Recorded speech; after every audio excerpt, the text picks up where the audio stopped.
Bienvenidos una vez más al podcast Jefes del Dinero. Muchas gracias por conectarte con nosotros. Tú sabes muy bien que aquí yo te voy a traer expertos en temas específicos de finanzas o emprendedores que nos cuenten su historia. Cuáles fueron esos sacrificios que tuvieron que hacer, cómo pudieron emprender y alcanzar esa libertad financiera que todos buscamos.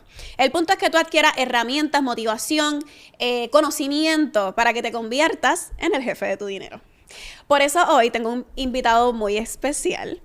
Esta persona fue el director ejecutivo de la Oficina de Asuntos de la Juventud de Puerto Rico, secretario de Deportes y Recreación más joven de la historia del país, secretario de Estado de Puerto Rico y por último también fue candidato a la gobernación en el 2016 por el partido PPD. Y también es dentista de profesión. Conmigo tengo a David Bernier, bienvenido. Muchas gracias por la invitación. No te miento que cuando recibí la invitación y sobre todo el título del Jefes podcast, del Dinero. Sí, ¿verdad? Un poco me chocó, pero luego que me explicaste, ¿verdad? El concepto de buscar la manera de encontrar áreas en comunes que nos ayuden a todos a ver cómo podemos emprender cosas en la vida. Pues me gustó la idea. Echar para adelante. Más allá del dinero. Exactamente. So que gracias por decir que sí, sacarle tu tiempo para estar aquí con nosotros. A sus órdenes. Me encantaría que nos cuentes un poquito de tu historia, de cómo fue ese emprendimiento, cómo brincaste de un lado al otro de dentista y de momento fuiste a la política y de momento también sé que tienes un background en deporte brutal. Así que cuéntame, primero que nada, ¿cómo llega la profesión de dentista? ¿Tú sabías desde pequeño que tú querías ser dentista? No, por supuesto que no.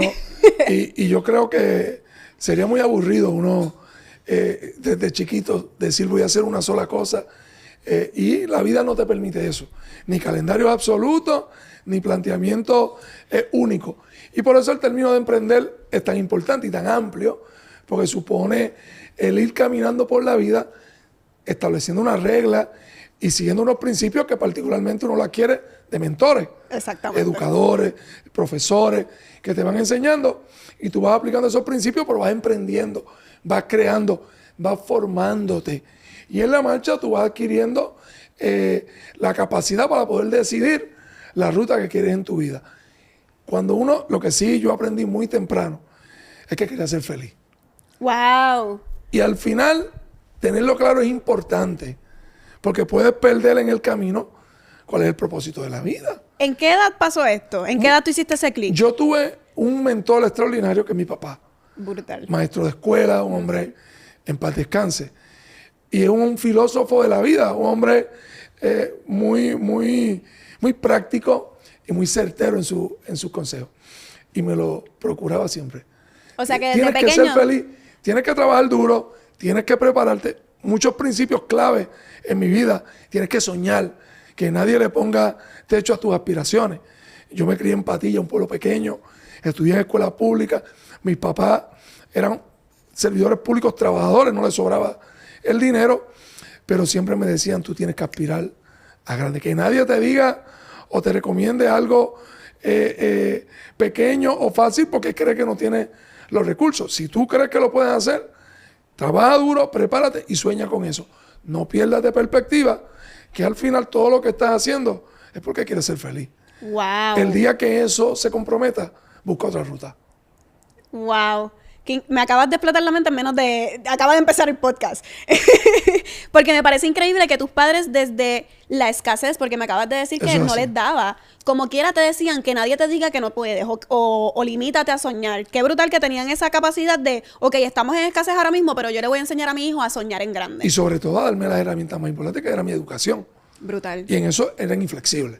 O sea, vamos a hacer de todo en la vida, hicimos de todo, tienes que estudiar.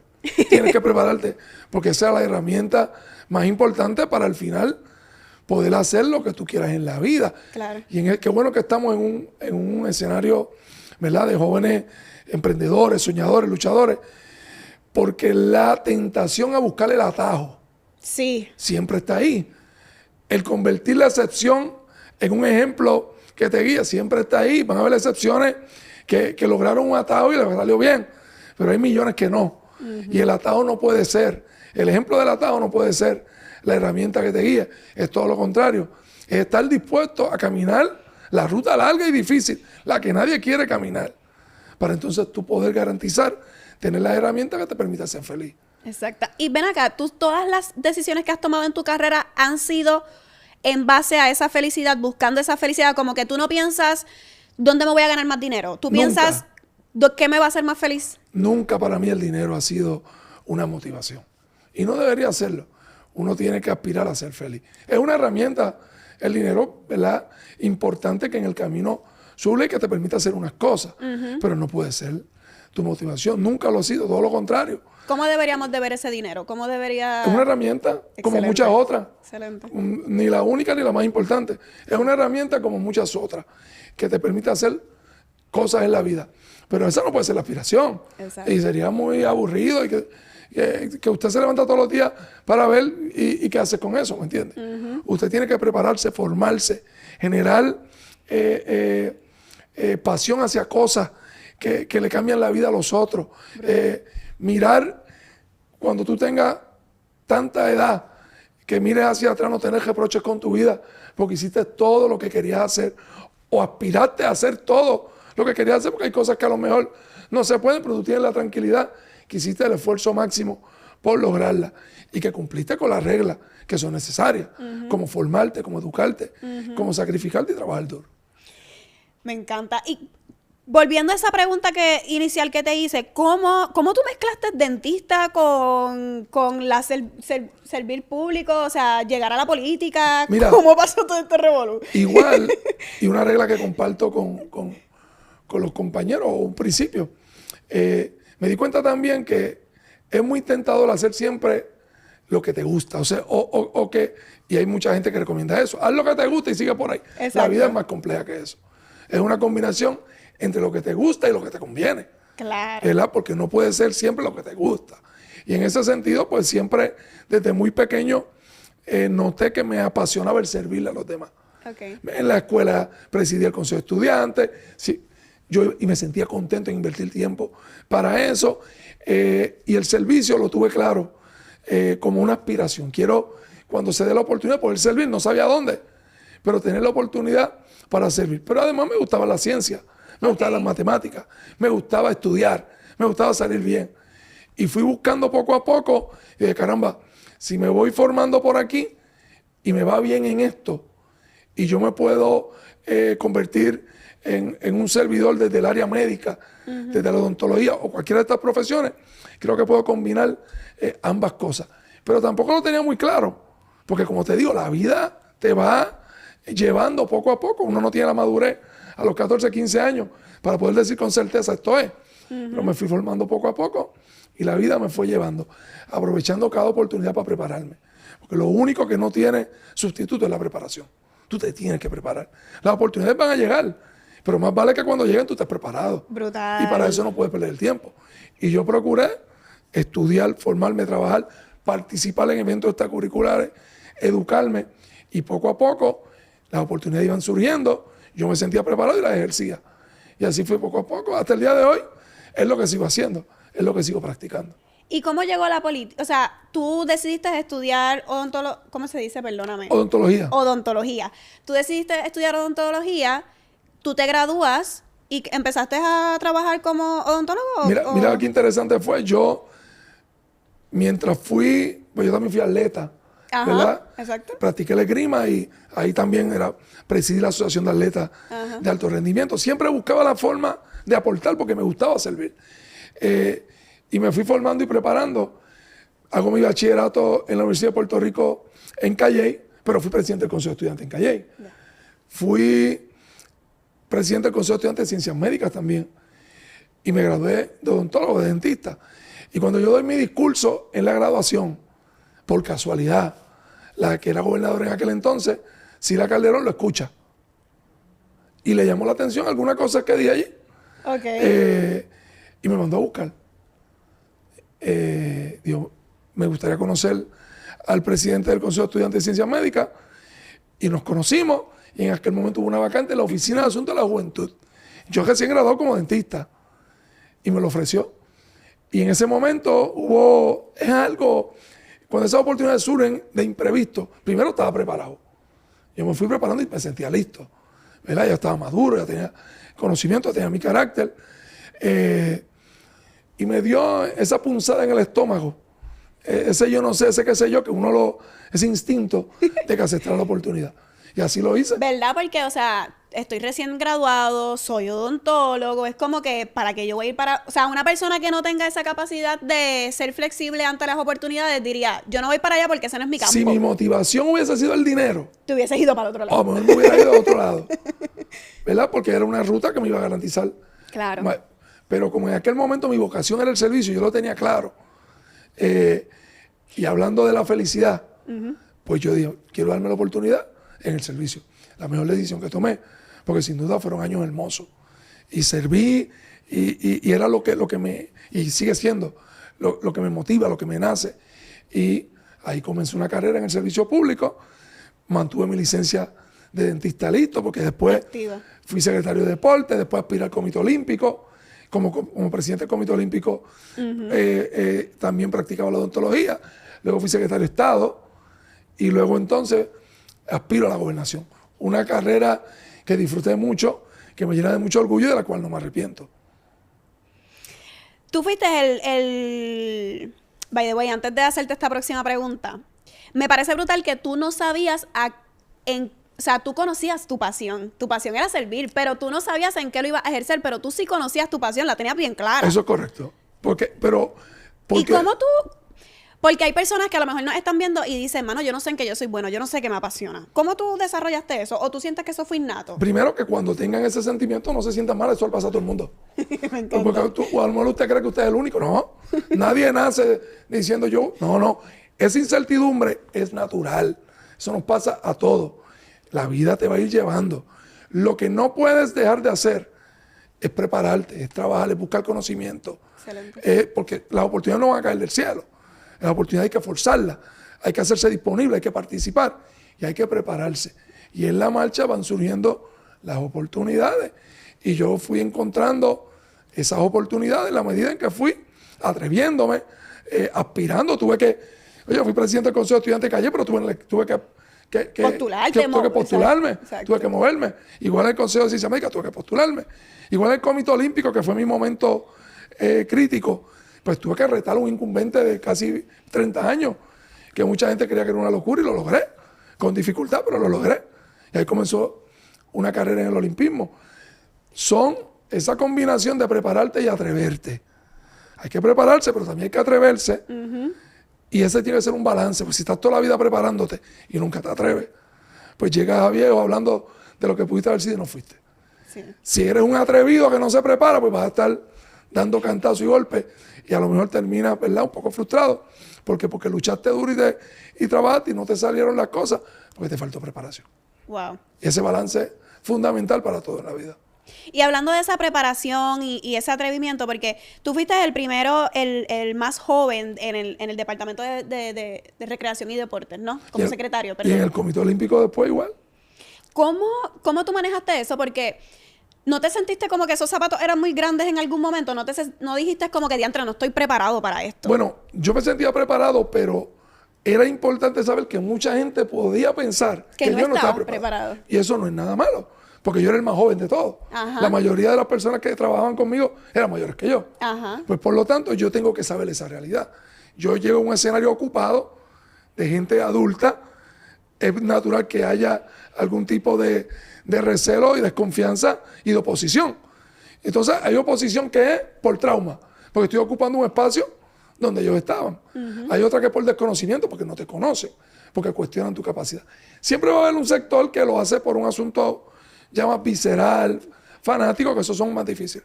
Pero atiende a estos otros dos, que eso por trauma o por desconocimiento, y ve demostrando tu capacidad con respeto. Reconoce lo que ellos han hecho. Que no te lastime o que no te prejuicie a ti el que alguien tiene una opinión contraria a lo que tú puedas hacer, porque no es raro que la tengan. Sí, porque me imagino que viviste mucha, quizás envidia, o hasta no te respetaban, como que esto es un chamaquito, yo no le tengo que hacer caso a él. Pero yo no lo resentía porque lo veía natural.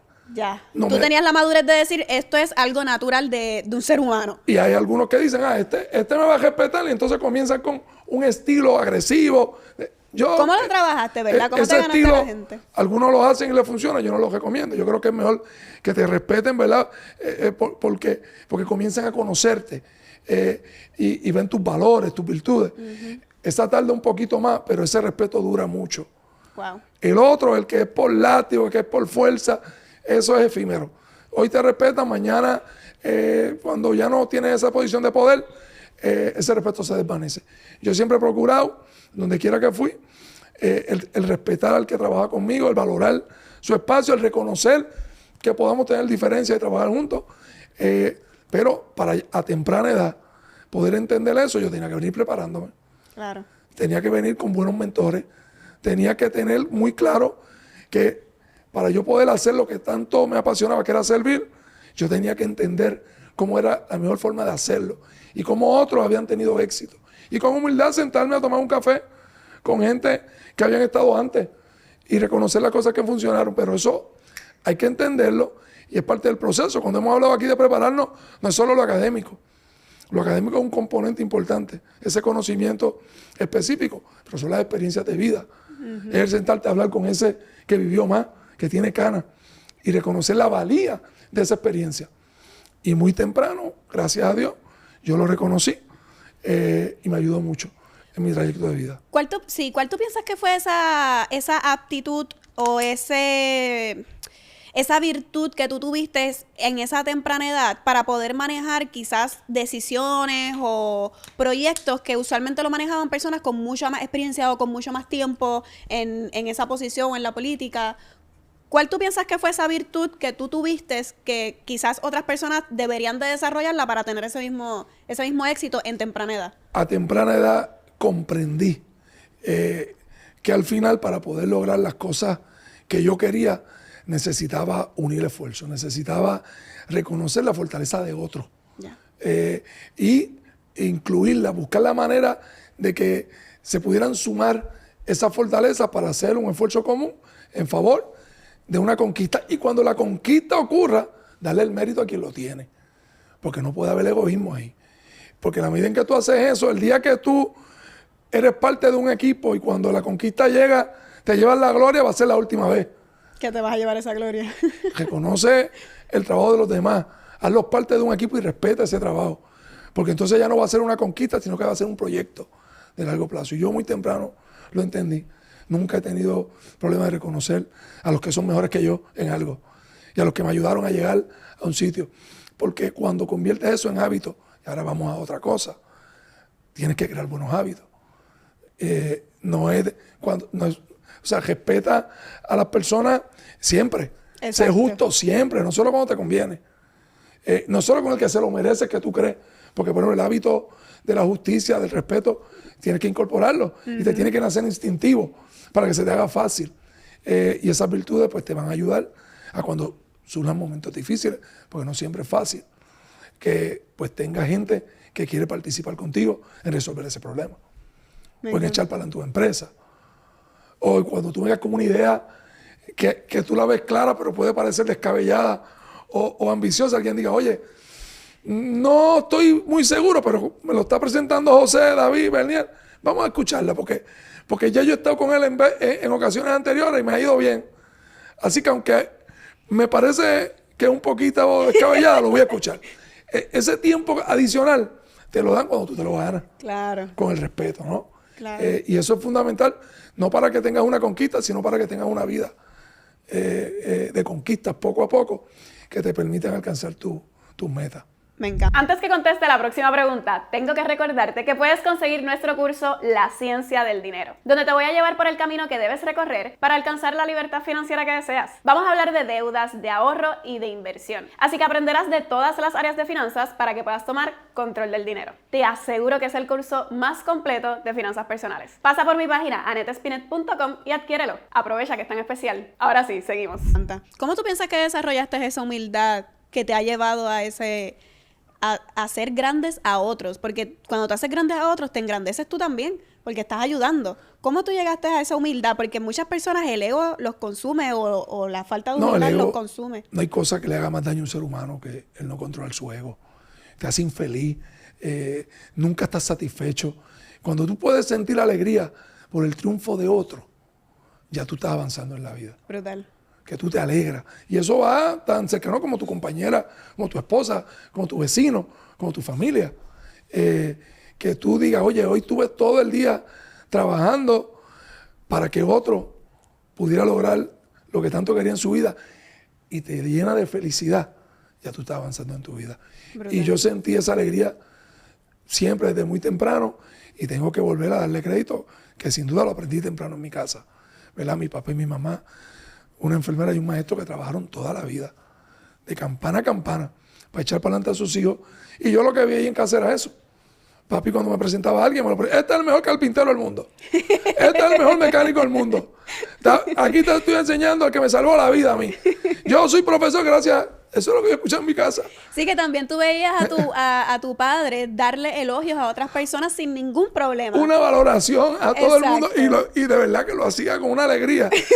Y yo lo veía tan contento y después que eso es lo que hay que hacer. Exacto. Hay que ser respetuoso y reconocerle a los demás sus méritos. ¿Qué hay de malo en eso? Todo lo contrario. Qué brutal. Eso al final te hace sentir bien. Y además te añade más a tu vida que estar por ahí señalándole los defectos a los demás. Porque somos ligeros en eso. Sí. Entonces, cada vez que alguien falla, señalamos. Pero aceptando culpa, y a veces las cosas no salen bien, pues uno acepta la culpa y dice, mira, aquí fallé, vamos a hacerlo distinto. Me encanta.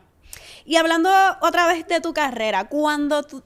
Ok, esa decisión de postularte para gobernador, ¿fue fácil? Muy difícil en términos de comunicársela a mis seres queridos, pero muy fácil para mí. Para ti fue sencillo. A ti te dijeron, mira, te puedes postular y tú, dale, vamos para adelante. Es que me tocaba. Para ti. Es que yo en mi corazón sentía que era un deber. ¿Y por qué con tu familia iba a Yo- ser más complicado? Bueno, porque yo sabía que a ellos les preocupaba lo que eso implicaba. Para mí y para ellos. Yo usé una frase en campaña, que ahora la recuerdo. Decía que el deber se cumple cuando toca, no cuando te conviene. Wow. Y así es. Los asuntos que tienen que ver con deber. Lo que pasa es que luego viene que hay más de están los deberes primarios. Y ahí podemos hablar, porque a veces chocan dos cosas que son igual de importantes y uno tiene que tomar decisiones. Bueno, como me acabas de decir, gobernación, mi familia, me imagino que eso chocó en algún momento. Chocó en las próximas. Porque obviamente yo aspiro al 2016, Ajá. que era una elección muy difícil Ajá. y de muy pocas posibilidades. Y dimos una batalla dura y fue una elección muy cerrada. Y yo sabía que era muy dura y todo el que yo le decía que iba a aspirar me decía, chico, pero espera para las próximas, porque las cosas están muy difíciles.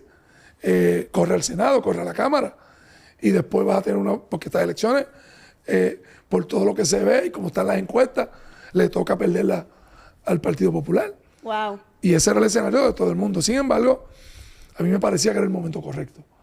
¿Por qué? Porque cuando yo hacía una introspección de mi familia, en aquel momento los niños tenían la edad correcta. Que tú también pensaste en eso. Por supuesto. Y luego se convierte en más importante porque yo pierdo esa elección cerrada, pero en el 2020 cambian las circunstancias. Ajá. Y los vientos sí eran favorables. Y los números de la encuesta eran favorables. Y mucha gente pensaba, ni a la hora va a aspirar. Pero en aquel momento, aunque todo era favorable, desde el punto de vista político, por llamarle de otra forma, Ajá. chocaba con lo que era mi deber primario, porque ahí sí era incompatible con mi familia, porque los niños tenían una edad diferente. Y que además ya yo había comenzado en la vida privada a levantar mi profesión, ¿verdad? Porque ese golpe después de la derrota es duro. Cuéntame de eso, porque quiero saber cuál fue el momento más difícil de ser candidato a esa gobernación. Mira, el momento más difícil obviamente es el día después. Pero los días después siempre son los más difíciles y los que te definen como ser humano.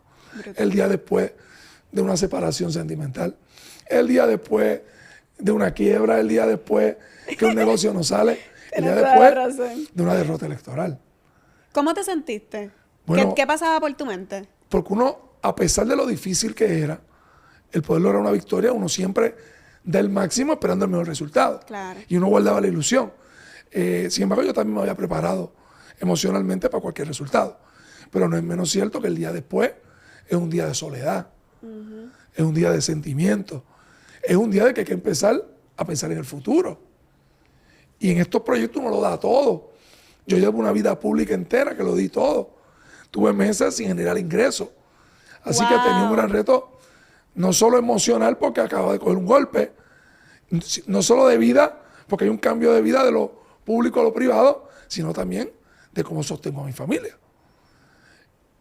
Y tuve que comenzar a poner los pies en la tierra, controlar mis emociones y comenzar desde cero a trabajar en lo que me había preparado como dentista. Y ahí viene la importancia de haberme preparado.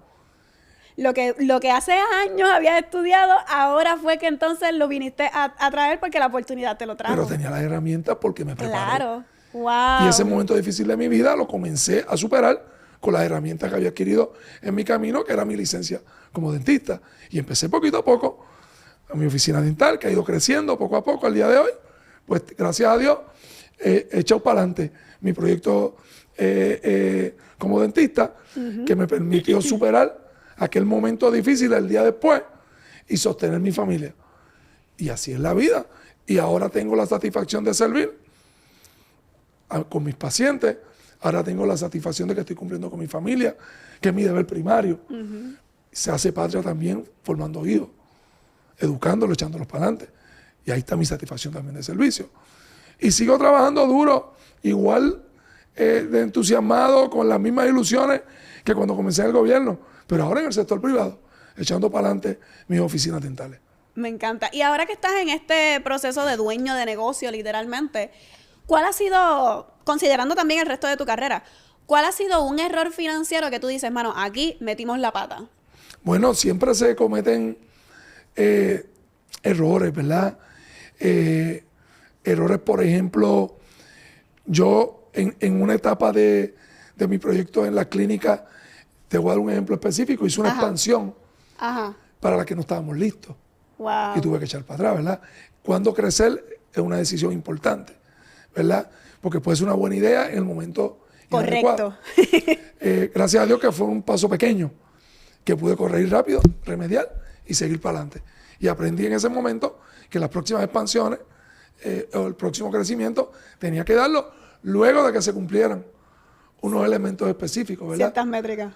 Así que me imagino que aquellos que estudian finanzas y que en lo mío pues son decisiones que uno va aprendiendo en la marcha, pues tendrán unas métricas específicas.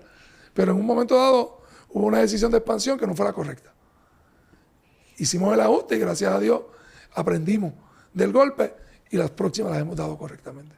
Necesitas un plan financiero que se ajuste a tus necesidades y tus metas, pero no tienes idea de cómo hacerlo. Para eso estoy yo aquí, no tienes que hacerlo solo. Puedes separar una asesoría conmigo donde nos vamos a sentar tú y yo a crear esa estrategia práctica para que puedas alcanzar la libertad financiera que deseas. Reserva tu cita en mi página, anettespinet.com. Y eso ha sido en términos de individuo. ¿Cuál tú piensas que ha sido el error financiero más grande que ha cometido el país, sin tener que mencionar candidatos o nombres de gobernadores, pero en términos generales, ¿cuál tú piensas que ha sido un error financiero que el país ha cometido? Mira, fue un error y lo voy a decir con mucha fuera, y por favor, fuera del asunto político y todo. Exacto.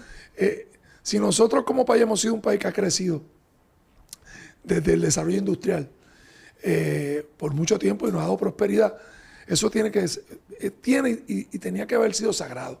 O sea, las herramientas que permitían el crecimiento a ese sector industrial, particularmente la farmacéutica, había que protegerlo como país, más allá de causas políticas. Había que hacer causa común política para proteger los incentivos que permitían el desarrollo de nuestra industria farmacéutica. La famosa 936. Creo que ahí, cuando la historia vuelve a mirarse, todos vamos a reconocer que fue una falla no haberle hecho causa común más allá de ideologías políticas para proteger de la manera más fuerte posible las herramientas que permitieran el fortalecimiento de la industria farmacéutica. Por señalarte uno, podemos hablar de muchos otros. Sí, porque obviamente ¿verdad? El estado donde está el país ahora mismo no es como que una sola decisión que se cometió, pero sí tú piensas que esa es una de las más importantes. Por el impacto que tiene a la economía en general. Exacto. O sea, el sector industrial, particularmente farmacéutico nuestro, aporta a la economía casi el 50%. ¿Sabes? Claro. Y es tan sólido y tan importante para todas las otras cosas que ocurren en el país, que como me pediste uno, pues te señalo ese como fundamental. Y nada, yo no creo, o sea, yo creo que si tuviéramos un foro aquí vamos a coincidir casi todos que en efecto ese fue un problema fundamental. ¿Y cuál tú piensas que hoy en día debería ser el enfoque financiero, económico que deberíamos de tener como país para sacarlo otra vez adelante? Bueno, se han complicado las cosas, ¿verdad? Y hay muchas cosas que atender, muchos asuntos que atender.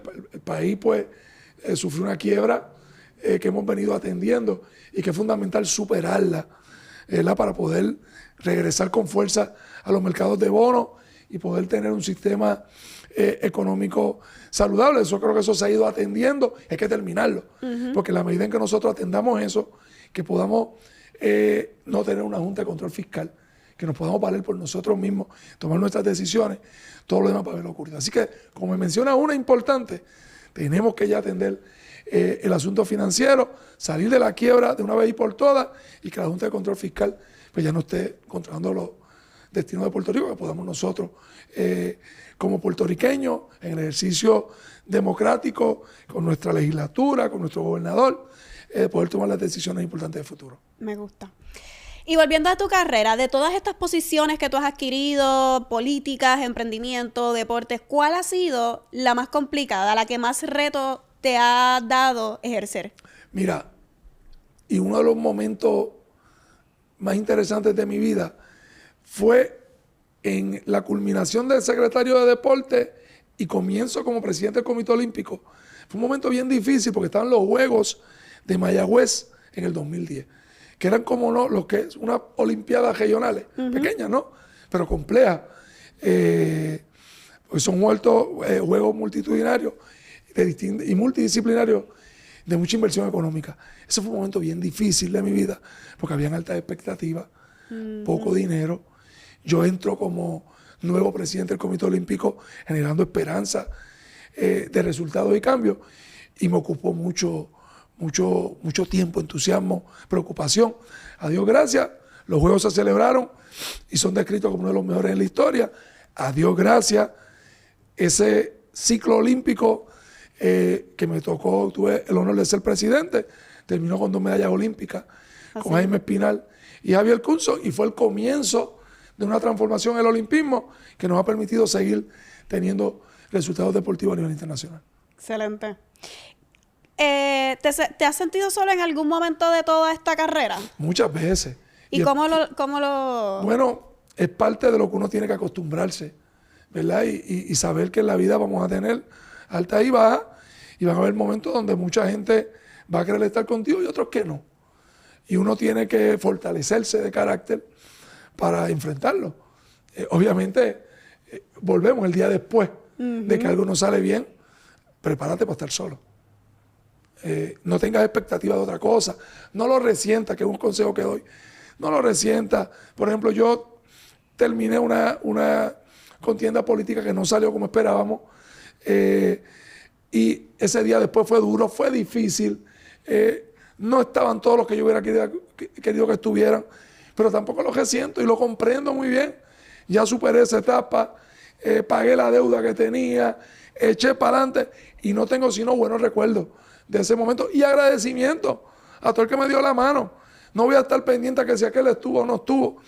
Superaste ese momento, aprendiste, lo disfrutaste, no salió como esperaba unas cosas de alguna gente que no se dieron. No guardes esos resentimientos. Sigue para adelante. Y si te lo encuentras en los caminos, como yo me lo he encontrado, un saludón y para adelante. Y seguimos. Porque si tú andas por la vida y no olvidas que en algún momento dado pasó un incidente y lo cargas contigo y sigues eliminando gente de tu vida, te vas a quedar solo. Así es, así es. ¿Ha habido alguien que ha sido un mentor bien importante en tu vida? ¿En algún momento quizás o durante toda tu carrera? Muchos mentores. Obviamente el más importante es mi papá. Que me gusta que le das mucho el valor a esa posición de tu papá. Mi papá es el mentor más importante en mi vida. Porque me enseñó los valores fundamentales y después desde esos valores yo he construido todo lo demás. En todas las etapas de mi vida me pasaban cosas y decía, a esto papi se refería cuando tenía 8, 9 o 10 años. Pero han habido muchos otros en el deporte, Tuto Marchán, Fufi Santori, en el gobierno también he tenido buenos mentores. ¿Piensas que eso es bien importante, tener un mentor? No, fundamental.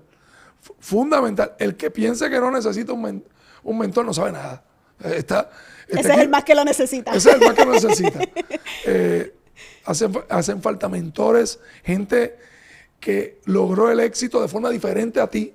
Yo cuando veo que alguien piensa distinto a mí o hace las cosas distinto a mí, es el que quiero conocer. Brutal. Porque si pensando distinto a mí ha logrado igual éxito, tengo mucho que aprender de él. O aquel que discrepa de cómo yo lo hago y lo hace y también le resulta a él. Déjame ver qué es lo que tú estás haciendo. Y con humildad y con alegría. Y esto es lo que yo hago, vamos a compartir. Sin duda yo en la vida he tenido muchos mentores y espero tener muchos más. Excelente. ¿Te arrepientes de algo? ¿Alguna decisión? ¿Algo que no hiciste? ¿O algo que hiciste y dirías, mano, lo hubiese hecho distinto? El que diga que nunca se ha arrepentido de algo, es que ha hecho muy pocas cosas en la vida. Oye, buena noche. Y bien aburrida, ¿me entiendes? Claro que me arrepiento de muchas cosas. Y cuando uno mira la vida en retrospectiva, dice, caramba, si lo hubiera hecho de esta forma. Pero no me arrepiento de que me haya pasado eso, porque aprendí, forma parte de mis herramientas de vida de cara al futuro. Y te aseguro que desde el arrepentimiento a la comprensión y el aprendizaje y el fortalecimiento para hacer cosas mejores. Excelente. Pero sí, muchas. Una de ellas no es haberme casado con Alexandra. ¿Cómo así? Que esa no me arrepiento. Ah, ok. Yo dije, Todo ¿qué? lo contrario. Todo lo contrario. Ese fue un gran acierto. ¿Cuál ha sido, si pudieses describir a Alexandra en este proceso de profesional, en tu carrera, en tu emprendimiento, ¿qué ha sido, cómo la pudieses describir a ella? Alexandra ha sido mi socia principal, mi consejera de vida, mi amiga, mi esposa, madre de mis hijos. Un elemento importante, un complemento importante porque somos bien diferentes en muchas cosas y esa diferencia hace rica la relación y la hace divertida. Y esa compañía de ella, luego de un día donde las cosas no han salido bien en distintos momentos de mi vida y llegar a la casa a hablar de otra cosa, ha sido fundamental para recargar batería. Pero también ese olfato social que ella tiene para decirme, ahí te equivocaste. Piensas que te la comiste, pero y tú como hombre también aceptar esa crítica de parte de tu esposa. sin duda. No, y viceversa. Claro. Yo soy su asesor principal, su crítico principal. Me divierto muchísimo con las cosas que ella hace. Le escribo cositas, mira, y entonces ella los acepta muy bien. Nos complementamos muy bien y volviendo al principio de vida fundamental, que la aspiración última es la felicidad. Así. Pues en ella he encontrado que todo lo que hago al final, cuando lo comparto con ella y con mis hijos, me da felicidad. Pues para eso es que yo vivo y me fajo y lucho, porque todo lo demás viene y se va. Pero al final te queda esa felicidad que tú tienes con tus hijos y con tu familia. Agradecido de Dios. ¿Cuál es la clave para tener ese matrimonio estable, contento? Sabemos que hay altas y bajas porque obviamente pasan, pero ¿cuál tú piensas que ha sido esa clave entre ustedes dos, que tienen una relación tan unida? El respetarnos en la diferencia, el saber que nos unimos ambos para ser mejores los dos, para que ella llegue a lo máximo y yo tratar de llegar a lo máximo. Brutal. El disfrutar sus conquistas, el disfrutar sus triunfos y ella los míos y saber que nos unimos los dos para hacer los dos más grandes, no para yo restarle ni ella para restarme. Y el haberlo entendido temprano fue fundamental porque nos ha hecho felices. Y siempre que nos vemos tenemos algo nuevo que hablar, mantenemos la alegría, evitamos la rutina. Brutal. Y gracias a Dios y ojalá que dure toda la vida. Así va a ser, así va a ser. ¿Qué tú piensas de la diferencia generacional? Por ejemplo, ¿qué ventajas o desventajas tú ves en la generación de ahora versus la tuya, por ejemplo? Mira, tienen la ventaja fundamental que ha sido un cambio revolucionario en el mundo. Es la democratización de la información. Okay. Ahora la información llega... tienes a la punta del dedo. Pero a la vez un gran reto, ¿verdad? Porque, por ejemplo, yo comencé a experimentar esa revolución, pero igual tuve el modo anterior, y es que el conocimiento venía de fuentes autorizadas. El profesor, Exacto. Tu papá, el anciano del barrio, el empresario exitoso. Y tú podías aquilatarla y saber, no, este consejo viene de aquí. Ahora no, ahora tú no puedes distinguirlo. Toda esa información llega todos los días con alta intensidad, con mucha diversidad y no se puede distinguir.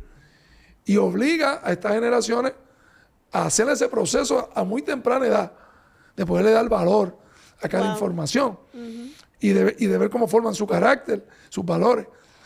Así que si por un lado tiene la ventaja de que la información ahora llega directa, pues ahora hay que aquilatarla para tomar decisiones, para ver cuál es el camino que vas a tomar, porque al final le toca tomar la rienda del país, del mundo, para echarlo para adelante. Así es. ¿Qué consejos tú le darías a los jóvenes de ahora que quieren tener este éxito que David Bernier también ha tenido? Bueno, que no interrumpan su proceso de formación. Okay. La juventud para formarse, es para educarse, es para adquirir conocimiento. Esta etapa no vuelve. La mente está fresca, la energía la tiene. Aprovéchala para llenarte de conocimiento. No cedas a la tentación del atajo como propuesta de éxito. No ceda. No hay sustituto para la preparación, para el trabajo duro, para la formación. Y ya vendrán más adelante las oportunidades. Los resultados. Puedo dar muchos otros consejos, pero como me pediste uno, no quiero que se te olvide eso.